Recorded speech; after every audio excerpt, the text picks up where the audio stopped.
Alright guys, I'm live again. I think I lost connection walking back up front to my office. So I'm gonna wait for you guys to get back into the room here. All you guys are joining again. Sorry about that. Alright, so it looks like a lot of people logged back in. So apologize when I walked through the building. It's got like a metal roof, so it kind of kills signal sometimes. But yeah, if you guys have any questions, I'm in my office now. Proud of my office. Got a lot of trophies and memories on the walls here. Every picture has a story, obviously, from all the racing we've done. But write your questions while I'm walking around my office so I can answer any or all of them that you guys have. Also want to shout out to Engine Builder again for letting us do this live thing, and also a huge shout out for choosing me as one of the women in the industry for 2021. That was super special and means a lot, and it's right there in my office, so I appreciate that. But yeah, so someone asked, I think it went away when I lost the feed, but what size centrifugal would you run? And that's based off your engine size. So like on a Coyote engine, you're going to run somewhat of a smaller because it's a smaller motor. It depends on where you want the torque and the power to come in and what you're going to rev it to. So I don't really have a good answer just like off the top of my head. It just depends on, like, I would never put an F1X on a Coyote that I have on my Camaro. Does that work? Alright, so hopefully that answers that question. It just depends on the application. The D1X is pretty stout and pretty good size blower. P1X, I mean, you can see that a P1X can move a 4,000 pound car almost into the sevens on the Coyote platform. So that says a lot. That P1X just keeps making power. So does anybody else have any other questions here? I don't see any questions in the room. Just let me know.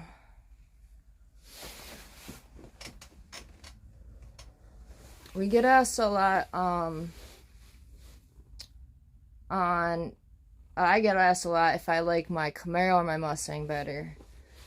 Again, they're two totally different cars, different setups, so I don't have an answer. I like racing the Mustang better, and I like driving the Camaro more, so I don't know if that helps, but I get asked that a lot.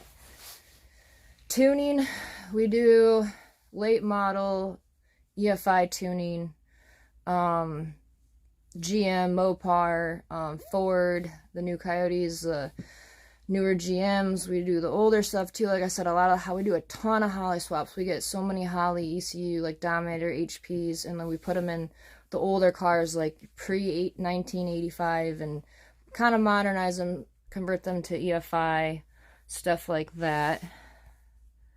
I just seen a question. Compression ratio for big boost. Again, that depends on what you're doing. I don't know what your definition of big boost is, but like, I personally run a little bit higher compression when I'm doing a race motor on my stuff because I'm running lower boost numbers. I think if your tune's on, you can get a little more aggressive with compression and boost with tuning. And I also run C85 or E85, so I have a little bit more of a window too. So it just depends on your tuning. Like I said, I don't like going super low compression on big boost if I'm doing the tuning and stuff. So it just depends what you're doing, what you want to do, all that fun stuff. And then what fuel you're using, and then are you racing it, stuff like that. So, but I don't believe in like making it 8-to-1 for high boost. I like a little bit higher than that. Just, it depends. Obviously running 40-50 pounds, it's going to be a different story. I see another question. Goals for NMRA. So for the NMRA, our goal obviously is to win the points championship, and we came super close this year. And then we were number one qualifier for every race except for one. I think it'd be cool to be number one qualifier for every single race, but I mean, that one race was a pretty bad race based on the motor and everything that happened. So yeah, I mean, we're gonna go for the championship next year, and we're just gonna keep they want to change the rules, we'll show them it doesn't matter, and we'll just keep going down that way and show them what we got. Because when we can change like that and change at a race from a top mount to a pro charger, it says a lot about our shop, what we can do, our capabilities, and the fact that we can change and know what the suspension needs and the tune needs and all that, just, you know, on the fly, at the track, under pressure, the first pass off the trailer. I mean, that says a lot about our knowledge, what we can do, and what we know what we're doing. So that's all. We want to continue to showcase our capabilities with the NMRA on our street cars and our race cars, and really give customers a variety of options and choices that they can do and utilize. So I got a question. Where's our shop located? We're located in Brighton, Michigan. It's Metro Detroit, a little bit north of Ann Arbor, south of Flint, kind of centrally located, so not too far. And then, did the price of racing gas go up as much as pump price? Yeah, I mean, it went up. It's definitely a lot. I think I'm at like $11-something a gallon for the race fuel I use. Gas here is like $3.50, like $4 for premium almost. I don't know anymore. It keeps changing. And E85 used to be $2, like pump ethanol used to be like $2 here. It's like up to $3-something now. So, I mean, everything's getting expensive, obviously. That's why I like ethanol. So, let's see, what other questions? Planning on moving up to Renegade. Not sure what we're gonna do yet. I really wish they'd bring modified street back. I don't know if I want to turn that car into a Renegade car. I mean, we'd have to really chop it off, take the doors off, carbon fiber. I mean, that's a full, like I said, street car with a cage in it. I don't know. We might, and I'm not a big 8th Mile Racing fan for that car. I like the full quarter, so it'll just depend. I know I won't do limited street forever, and I'm going to want to go faster, obviously. And I'm hoping Dan's car, honestly, we can get running and have some fun racing with that, because his car is a whole nother level, and we really want to showcase what we can do with that, too. So, what else do we got? I appreciate all these questions, so I'm just scrolling through right now.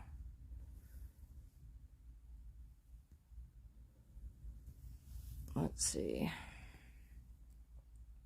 I'm trying to think of other stuff we're asked a lot. A lot of times here we joke and stuff because we get a lot of people asking us stuff, like crazy stuff, like, well, how much power can you get out of this that'll last forever? You know, how reliable is it? Well, nothing lasts forever. Obviously, I showed you guys a lot of breakage and fails. So everything can fail, everything can break. And it depends on the tune, it depends on the fuel you run, it depends on how you drive it. Do you let it cool down? All that stuff. And it's racing. Stuff breaks, you want to go faster. You know, it is what it is. Like, just because the internet said does not mean that it, you know, that's what it is. I mean, this is real life, and the internet can say what it wants, so we always kind of laugh and joke, but the internet said, I mean, that's kind of our little joke here at the shop, so it's kind of cool when people understand and all that. It says, do you do your own machine work in-house? For our engine blocks, we actually send our engine blocks out to be machined, like final machined and balanced. We have a few local partners that do it for us.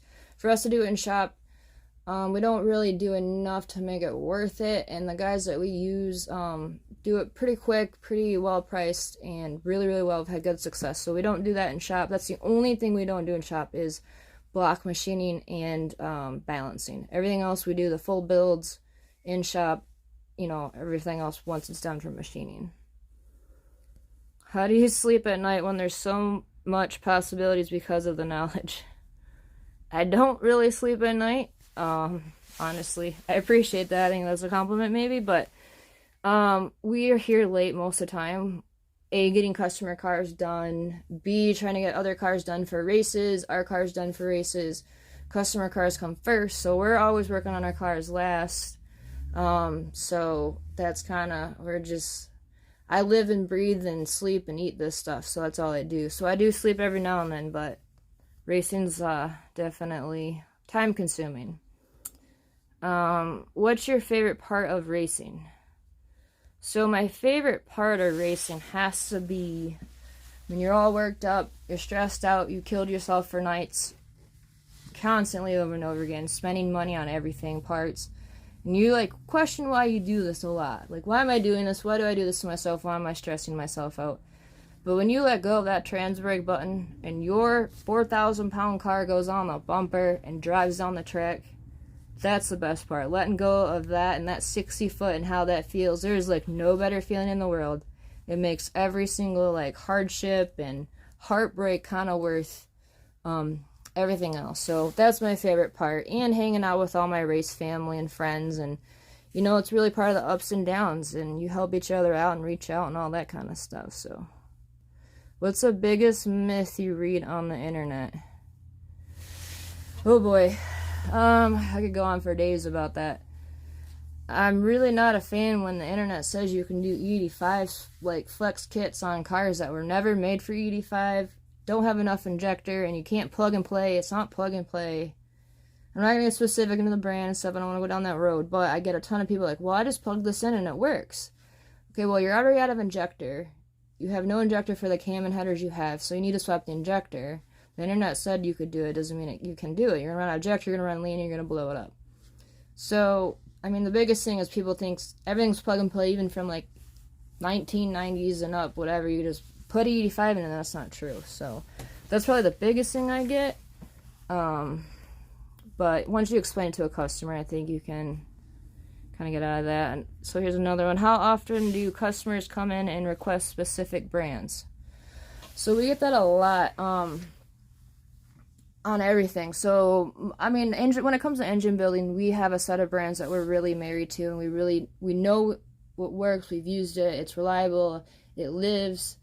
So that's easy to get the customer on, especially showing them what we can do with our stuff. As far as brands, like, I get a lot of people that want their brand header that's different than ours. We prefer Cooks or another level like that because of the quality and the design and the airflow. And yeah, they're a little bit more expensive, but you know what? They last way longer. They're not going to rust, especially in Michigan. And they're just better all around, you know. But we will install brands that customers want if we can't talk them out of it, because we understand not everybody can afford a high-end set of headers.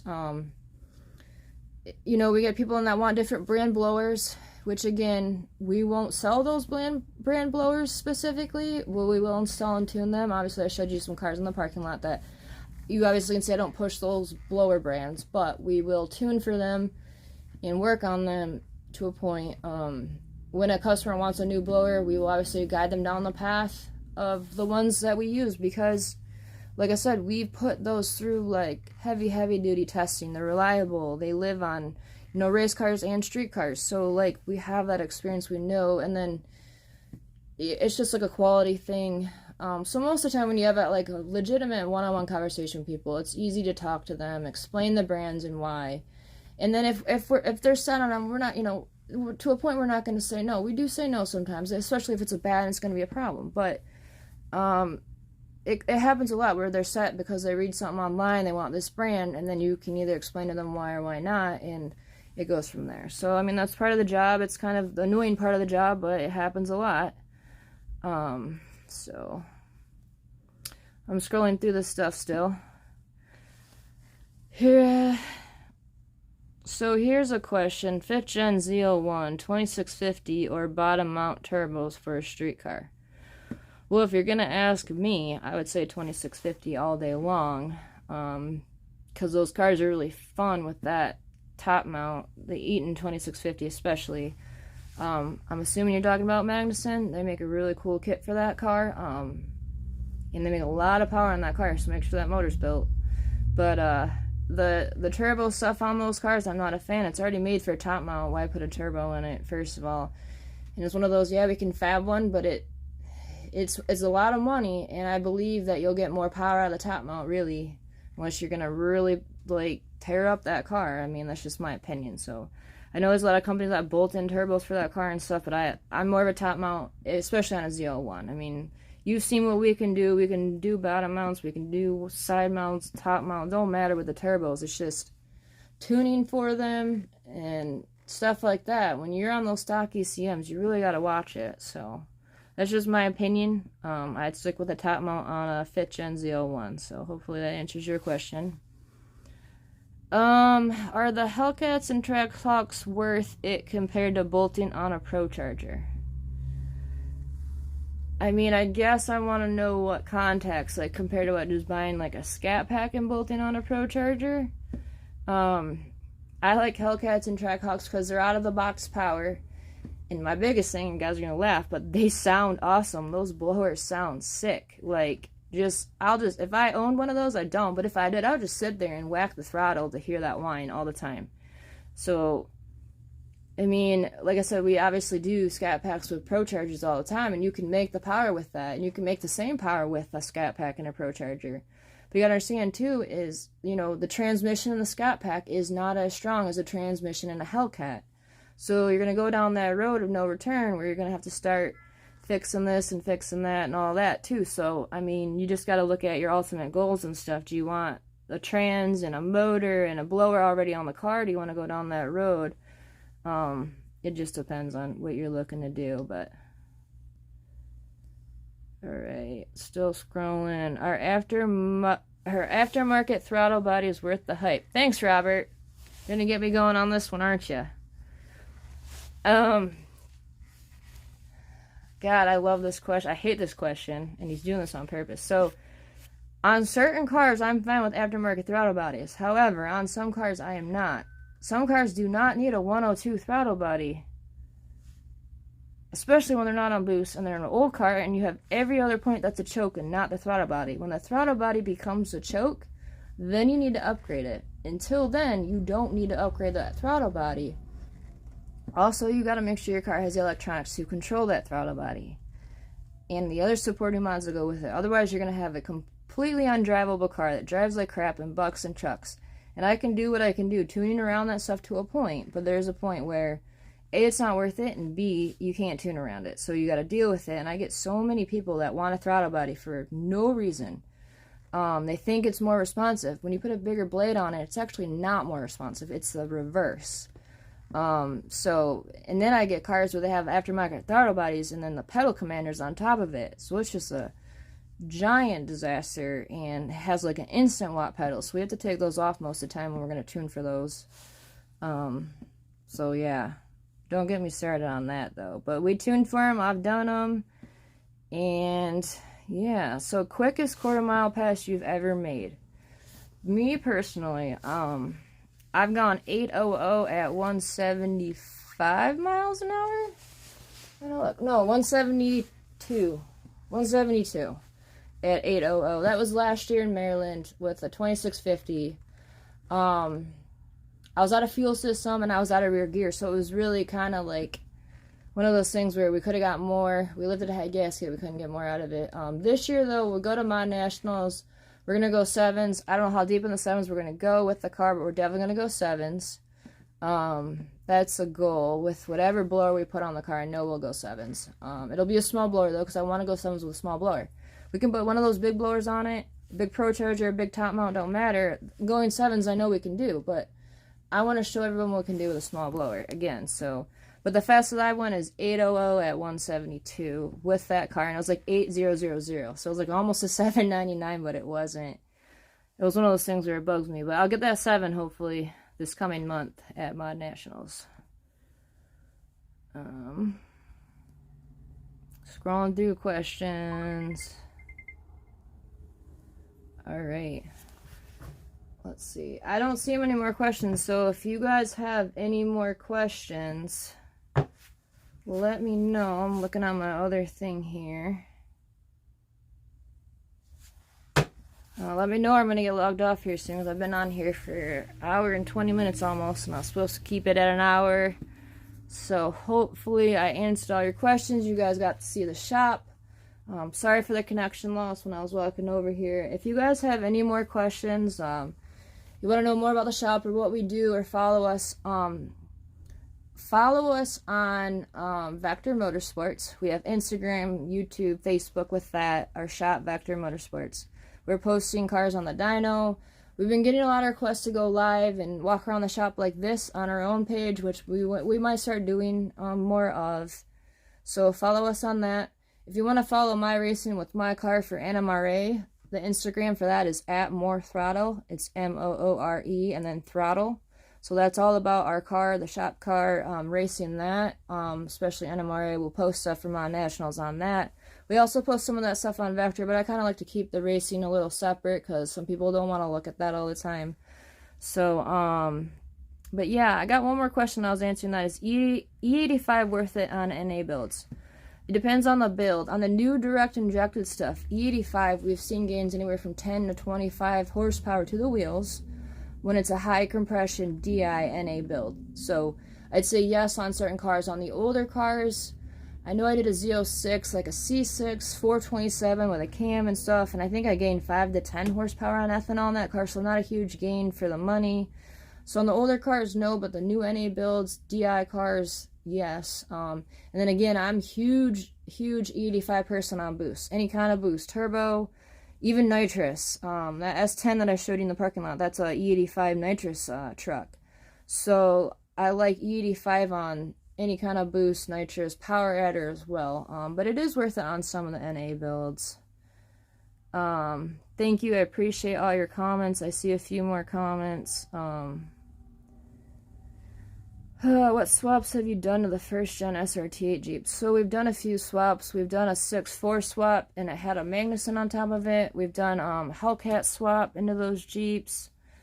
Like I said, I'm not a huge fan of the swaps unless we do Holly with them, but we have done the regular with the Hemi or Mopar power control modules and all that stuff. So it is pretty intensive build. It is a pretty long build and a pretty pricey build, but we have done and can do that. So again, I'm going to get ready to log off. Actually, I got to get that blue Mustang on the dyno to do some pulls, and then that Scat Pack for the Pro Charger and get those tuned up.